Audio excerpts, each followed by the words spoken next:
Merci. Donc, rebonjour tout le monde. Je disais en liminaire que je tenais à remercier le CAGI, le CORECA et la ville de Pointe-à-Pitre pour cette invitation renouvelée à échanger sur la question importante des changements climatiques et spécifiquement, enfin, cruciale aussi pour nos territoires. Je vais donc, en continuité de ton intervention, Yannick, donner un peu plus de détails sur les résultats obtenus à la COP en matière d'adaptation et en matière de pertes et dommages. Tu as déjà abordé un peu le sujet, mais revenir sur certains points. Et avant de faire cela, je proposais de peut-être s'attarder un petit peu sur les notions d'adaptation et de pertes et dommages, juste pour qu'on soit sur le même niveau d'information, parce que ce sont des notions qui émanent des négociations sur le climat, mais qui, dans d'autres contextes, peut-être signifient quelque chose de différent. Donc, j'espère que vous voyez toutes et tous la première diapo. Et cette diapo donc, montre différentes activités en lien à l'adaptation au changement climatique. Ce qu'elle veut surtout montrer, c'est que l'adaptation au changement climatique concerne vraiment tous les secteurs d'activité. Donc, ce n'est pas simplement une question environnementale, et les changements climatiques d'ailleurs ne sont pas simplement qu'une question environnementale, mais ça demande des ajustements de différents secteurs d'activité et également une adaptation au niveau individuel.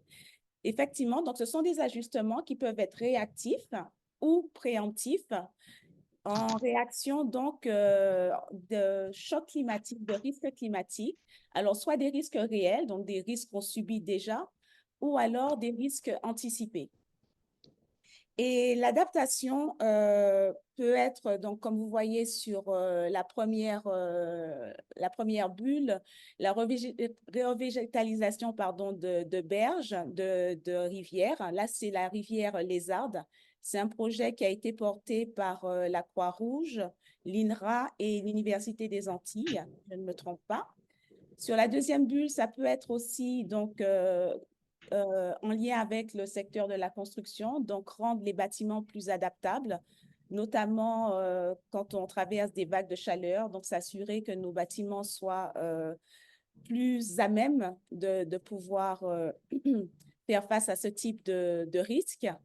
Et pour revenir sur la construction, il y a et faire un aparté si vous me permettez, il y a eu une conférence très intéressante au mois de juin organisée par le Conseil de l'Ordre des architectes de Guadeloupe sur les matériaux durables. Et ce qui a été montré au cours de cette conférence, c'est qu'il y a une vraie opportunité, notamment en termes d'adaptation, mais pas que, de vraiment pouvoir utiliser des matériaux locaux pour pouvoir construire. Donc, ça peut être la terre crue, ça peut être le bambou, ça peut être le bois. Et que malheureusement, cette opportunité ne peut pas être déployée pour l'instant à cause de la réglementation qui ne le permet pas. Donc, les constructeurs ne peuvent pas utiliser ces matériaux qui pourtant sont moins coûteux, sont plus durables, nous permettent de nous adapter à différents risques climatiques que nous rencontrons, parce que derrière, les assurances ne vont pas suivre, parce que le code de l'urbanisme ne permet pas d'utiliser ces matériaux. Donc là, c'est un exemple concret du besoin d'adapter, de s'adapter, et du besoin aussi d'adapter la réglementation, la législation pour pouvoir répondre à des besoins et faire face à certains risques climatiques. Vous avez aussi un projet dans le secteur apicole qui vise à améliorer la résilience de ce secteur. Ce projet et cette photo sont enfin, c'est tiré d'un projet à Sainte-Lucie. Et la dernière bulle montre donc la page de couverture du plan national d'adaptation de Sainte-Lucie pour la période 2018-2028.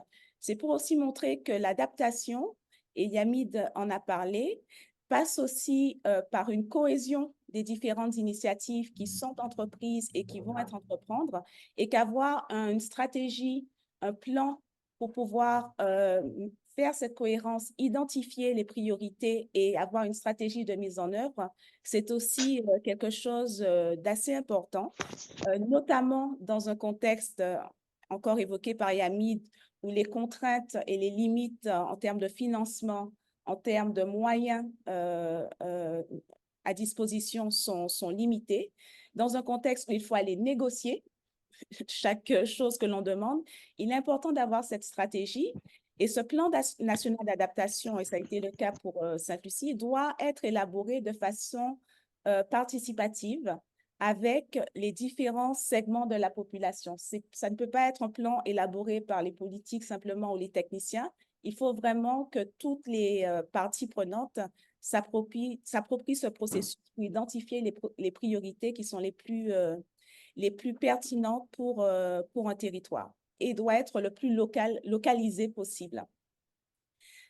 Voilà, donc je vais passer à la diapositive suivante et faire un petit retour donc, sur les pertes et dommages et sur cette notion qui émane donc des négociations sur le climat et qui est utilisée quand les conséquences du changement climatique vont au-delà de la capacité d'adaptation d'un individu ou d'un système.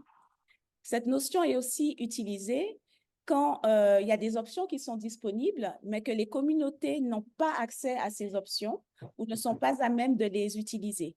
Je vais prendre un exemple, par exemple, un petit exploitant agricole dans un pays vulnérable au changement climatique et un pays en développement, par exemple un pays africain en développement. Ce petit exploitant agricole, on va dire au Mozambique, pour situer et donner un exemple plus précis, et voit son exploitation complètement dévastée par le passage d'un cyclone. Il est donc dans une situation où il a perdu toutes ses récoltes et perdu toutes ses sources de revenus. Il y a des options qui existent. Il y a des assurances qui peuvent être mises en place, un système de protection sociale pour que le petit exploitant ne soit pas exposé à ce type de risque et puisse en tout cas récupérer un certain fonctionnement le plus rapidement possible. Mais malheureusement, dans certains pays, ce n'est pas encore mis en place parce qu'il y a un manque crucial de moyens et de financement pour pouvoir établir cela. Et donc, il y a des pertes et dommages qui sont identifiés. Et ça mène aussi, on parlait de justice climatique, certaines communautés vulnérables à sombrer encore plus dans la précarité. Les îles sont particulièrement exposées, j'ai parlé du Mozambique, mais les îles sont particulièrement exposées aux pertes et dommages. Yamid a parlé du phénomène d'endettement et de surendettement parce que ce sont des îles et c'est nos voisins et nous-mêmes aussi, nous sommes soumis à des événements climatiques forts, les cyclones. Et quand un cyclone passe, ben, il faut reconstruire. Ben, en reconstruisant, donc on va faire d'autres prêts, il contracte d'autres prêts auprès des instances financières internationales. Et il y a un cercle de surendettement qui les contiennent en fait et qui leur donne beaucoup moins de latitude pour pouvoir s'adapter, prévenir et reconstruire après le passage de ces chocs climatiques. Et donc, la question des pertes et dommages, et ça a été souligné par Yamid, est une question très importante pour les îles, pour les petits États insulaires. C'est une question qu'ils ont portée à ces instances internationales depuis plus de 30 ans, sans relâche. Ils n'étaient pas écoutés pendant très longtemps parce que derrière, il y avait cette peur que ce soit lié à des questions de réparation tout à fait légitimes et de compensation. Et ils ont commencé à avoir gain de cause à l'accord de Paris, enfin, lors de l'accord de Paris, où ça a été reconnu comme un article de l'accord de Paris. Et l'année dernière, à la COP27, quand un fonds a été établi pour pouvoir dédommager, en fait, c'est cela, en tout cas, au moins en partie, les communautés vulnérables qui sont face à des pertes et dommages.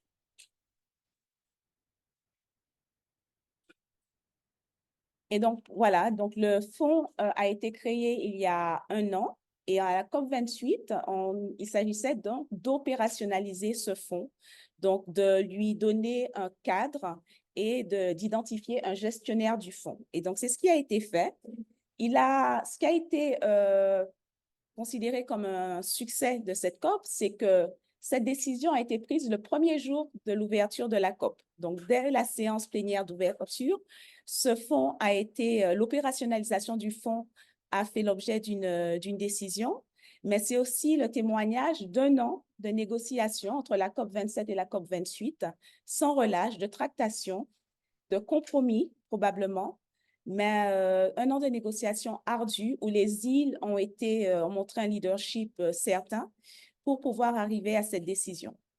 Alors, est-ce que les îles sont satisfaites de cette décision, du texte final de l'opérationnalisation du fonds?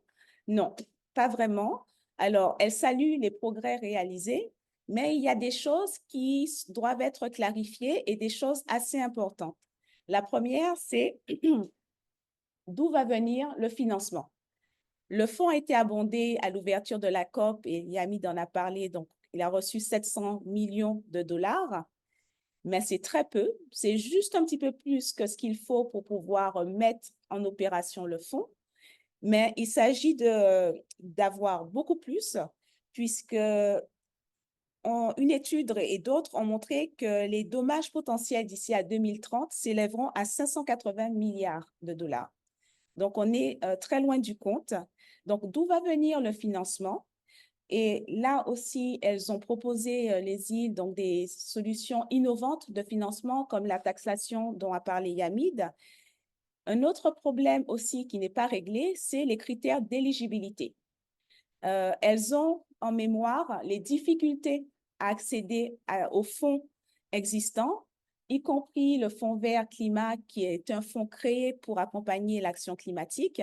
Et donc, elles ont très peur de se retrouver dans des mécanismes qui ralentissent l'accès aux fonds, alors qu'on parle de réagir très rapidement après une catastrophe, de s'assurer aussi que des communautés vulnérables puissent directement accéder à ce fonds.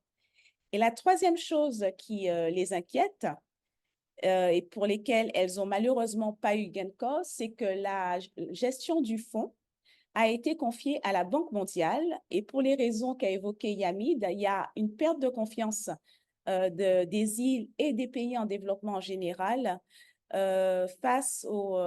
vis-à-vis des instances financières internationales, donc des banques de développement comme le FMI, comme la Banque mondiale, parce que l'accès à ces fonds est difficile.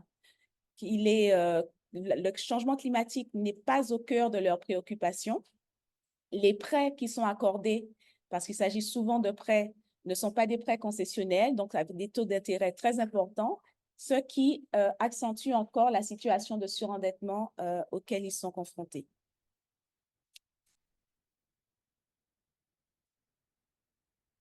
Il y a eu aussi, donc, en termes de résultats pour la COP, le bilan mondial. Encore une fois, Yamid en a parlé dans sa présentation, mais je voulais juste revenir sur le volet adaptation de ce bilan.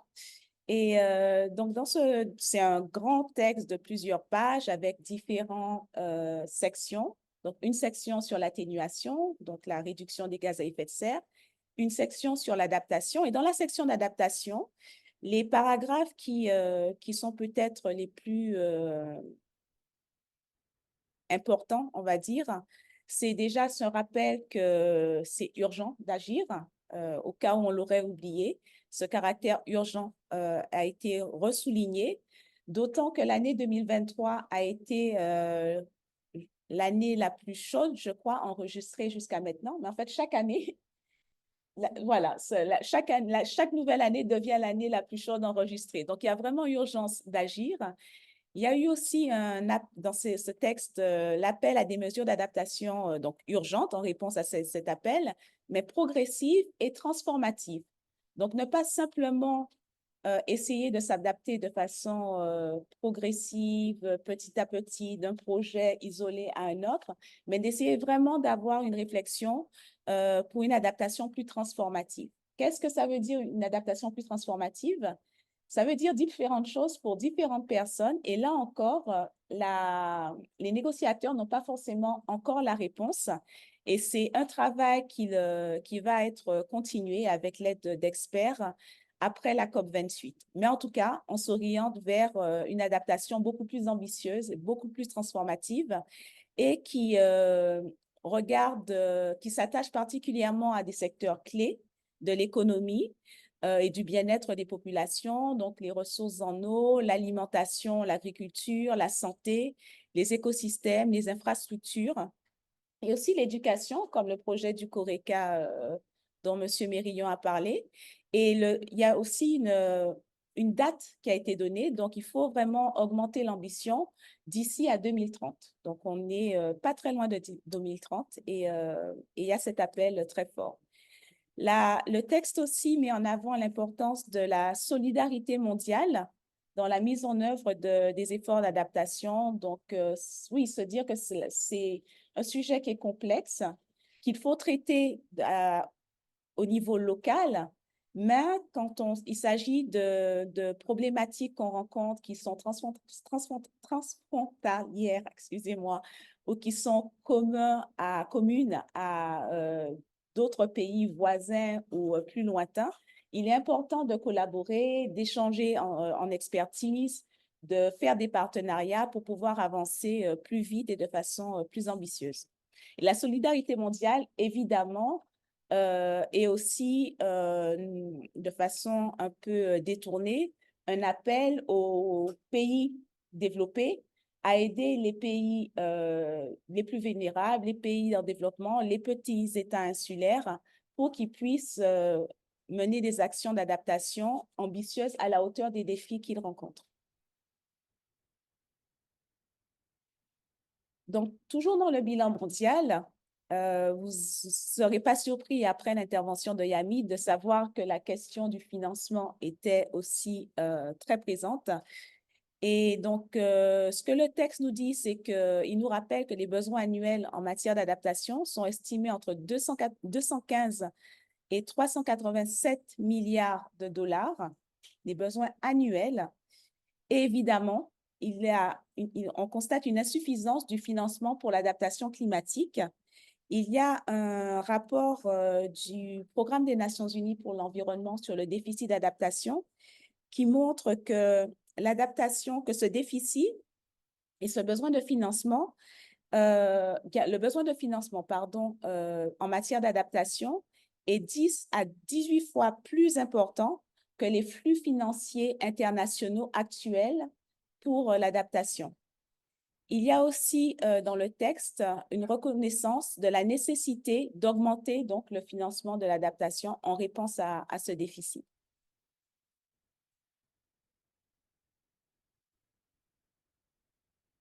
Je veux peut-être, juste pour terminer, parler d'un autre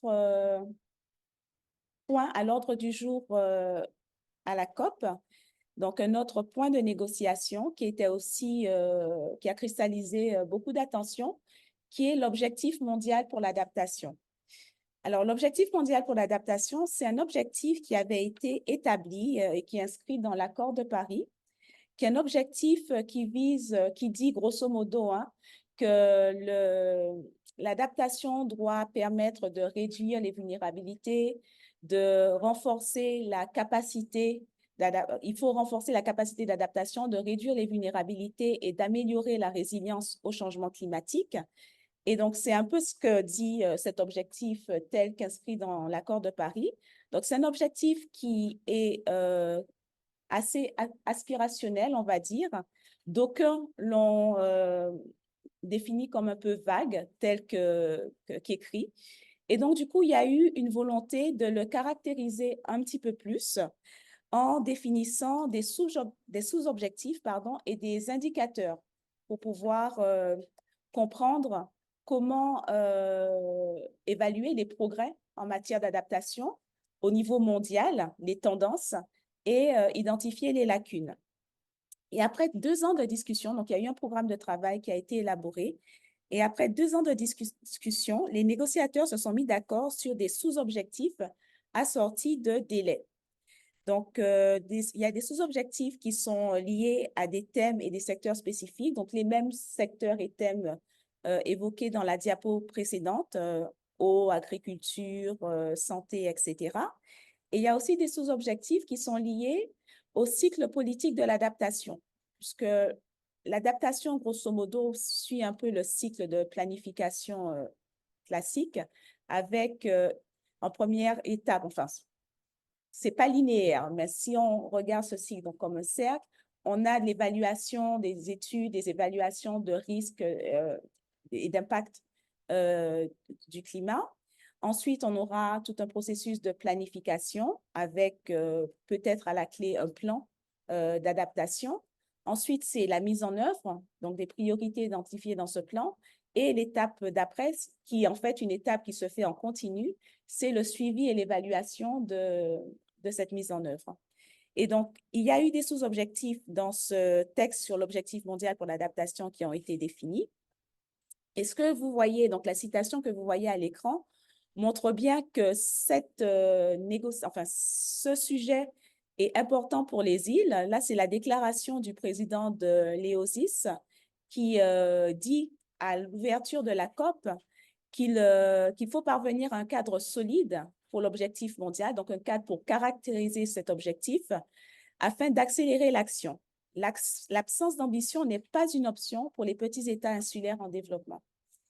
Et malheureusement, malgré donc des objectifs qui ont été définis, les petits États insulaires ont quand même un petit goût amer parce qu'ils trouvent que les sous-objectifs définis ne sont pas suffisamment quantifiables. Et surtout, on en revient encore à la question des moyens de mise en œuvre qui vont leur être accordés. Ces sous-objectifs ne prévoient pas de soutien financier ou d'autres soutiens en termes de transfert de technologie, en termes de renforcement des capacités pour les pays en développement. Et je pense que c'est peut-être aussi pour ça que le Premier ministre de la Dominique est assez sceptique sur la capacité des COP à vraiment mettre en avant et à faire avancer des problématiques qui sont et des sujets importants pour les îles et pour les pays en développement de façon plus large. Alors, ceci étant, il y aura le travail n'est pas terminé donc sur la caractérisation de cet objectif mondial. Il y a un nouveau programme de travail qui a été lancé à la COP28 sur 2 ans pour maintenant, à partir de ces sous-objectifs, décliner des indicateurs. Ça paraît simple comme ça, mais c'est un exercice très compliqué pour pouvoir suivre ces sous-objectifs parce que déjà, comme on a dit, l'adaptation, c'est d'abord quelque chose qui se fait au niveau local. Là, on essaye de voir comment, à partir de ce qui se fait au niveau local, on va arriver à définir, à identifier une tendance mondiale.